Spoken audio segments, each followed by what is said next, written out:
Keajaiban unta, hewan luar biasa. Bismillah, wassalatu wassalamu ala rasulillah, amma ba'du. Dalam rutinitas Jumatan, kita pasti akan mendengar sang imam membaca surat Al-Ghasyiyah. Dalam surat ini, Allah menyebutkan beberapa ciptaannya yang itu menjadi bukti betapa kuasa sang penciptanya. Di surat Al-Ghasyiyah, Allah berfirman yang artinya, apakah mereka tidak memperhatikan unta, bagaimana dia diciptakan, dan langit, bagaimana ia ditinggikan, dan gunung-gunung bagaimana ia ditegakkan, dan bumi bagaimana ia dihamparkan. Quran Surat Al-Ghasyiyah ayat 17 hingga 20. Kita mungkin akan bertanya, mengapa 4 makhluk ini yang disebutkan? Bukankah masih ada makhluk besar lainnya selain unta atau gunung yang layak disebutkan? Misalnya saja matahari atau bulan atau lautan. Al-Quran Allah turunkan di tengah masyarakat Arab, terutama daerah Hijaz, yaitu Mekah dan Madinah. Masyarakat Hijaz dikelilingi dengan pegunungan dan padang gersang. Mereka bukan makhluk pesisir pantai, bukan pula masyarakat petani sawah. Karena itulah yang mereka lihat setiap harinya sekitar 4 benda itu. Unta sebagai kendaraan utama mereka, langit yang tinggi berikut isinya, pegunungan yang menjulang, dan hamparan bumi sebagai pijakannya. Inilah rahasia mengapa Allah menyebutkan 4 makhluk ini secara bergandengan agar mereka bisa merenungkannya.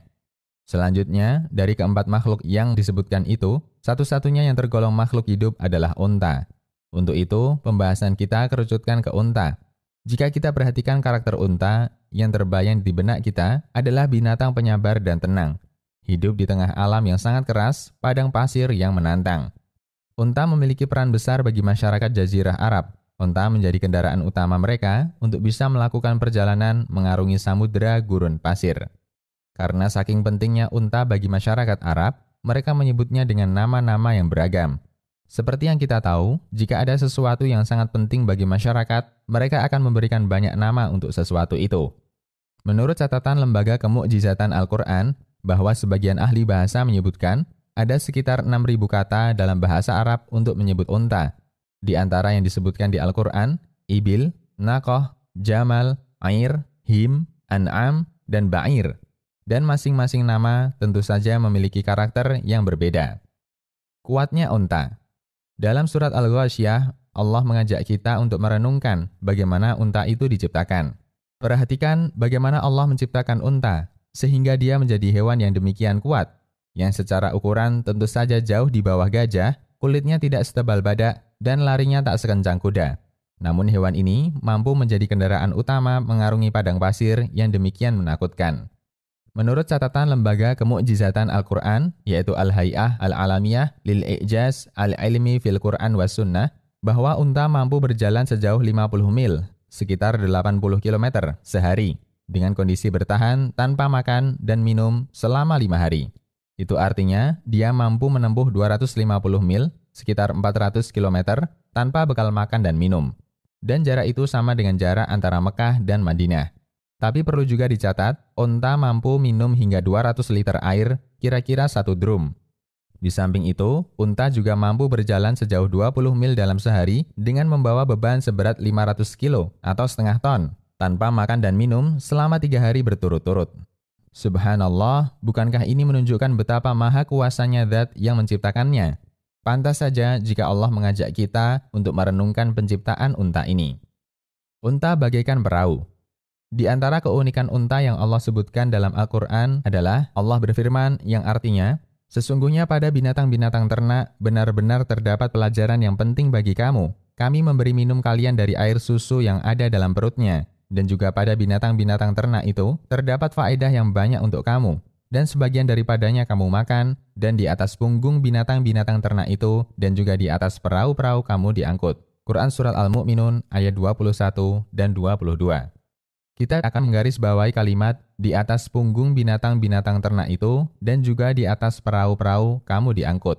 Dalam ayat itu, Allah mensejajarkan unta dengan perahu dari sisi rasa ketika manusia menungganginya.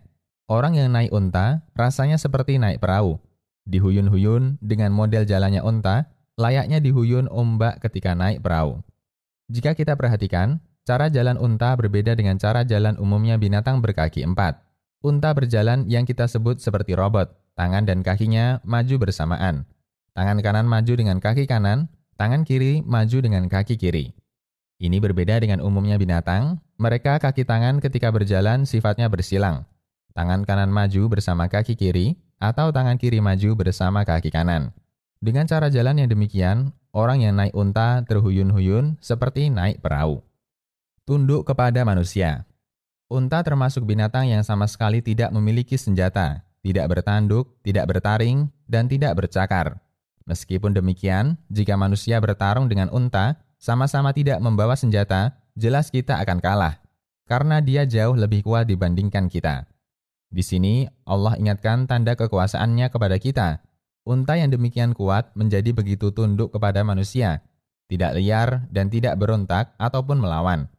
Allah berfirman yang artinya, apakah mereka tidak melihat bahwa sesungguhnya kami telah menciptakan binatang ternak untuk mereka, yaitu sebagian dari apa yang telah kami ciptakan dengan kekuasaan kami sendiri, lalu mereka menguasainya, dan kami tundukkan binatang-binatang itu untuk mereka, maka sebagiannya menjadi tunggangan mereka dan sebagiannya mereka makan. Quran Surat Yasin ayat 71 dan 72. Yang lebih mengherankan, cara menyembelih unta jauh lebih mudah dibandingkan cara menyembelih sapi. Karena unta ini disembelih dengan posisi berdiri. Kaitannya dengan ini, Allah ingatkan yang artinya, telah kami jadikan untuk kamu unta-unta itu sebagian dari syiar Allah. Kamu memperoleh kebaikan yang banyak padanya. Sebutlah nama Allah ketika kamu menyembelihnya dalam keadaan berdiri, yaitu terikat satu kaki. Kemudian apabila telah roboh, mati, maka makanlah sebagiannya dan beri makanlah orang yang rela dengan apa yang ada padanya, yaitu orang yang tidak meminta-minta, dan orang yang meminta. Demikianlah kami telah menundukkan unta-unta itu kepada kamu, mudah-mudahan kamu bersyukur. Quran Surat Al-Hajj ayat 36. Karena begitu mudahnya cara menyembelih unta, Allah ingatkan nikmat itu dengan Allah akhiri firman-Nya, demikianlah kami telah menundukkan unta-unta itu kepada kamu. Sebenarnya masih banyak yang bisa kita bahas lagi. Semoga paparan di atas sudah cukup bagi kita untuk semakin termotivasi mengagungkan Allah, Sang Pencipta semesta alam. Demikian, Allahu a'lam.